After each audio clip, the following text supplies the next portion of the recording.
তিন জায়গায় প্রয়োজনে মিথ্যা বলা যায়।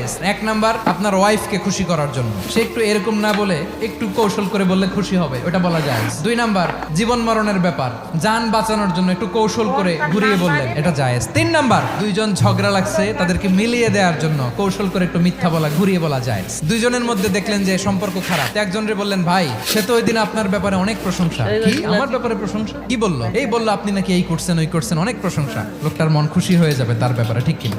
আবার তার সাথে যার ঝগড়া, ওরে যে বলুন, ভাই ওই দিন তো সে আপনার অনেক অ্যাপ্রিসিয়েশন করলো, অনেক, সে তো অবাক, কি রে বলে কি? এই যে দুইজনের ব্যাপারে দুইজনের একটু ভালো ভালো কথা বলে দিচ্ছেন, একদিন দেখবেন রাস্তা দিয়ে হাঁটার সময় একে অপরকে সালাম দিয়ে ফেলছে, সালাম দিয়ে বুকে জড়ায় ধরছে, আছে না নাই?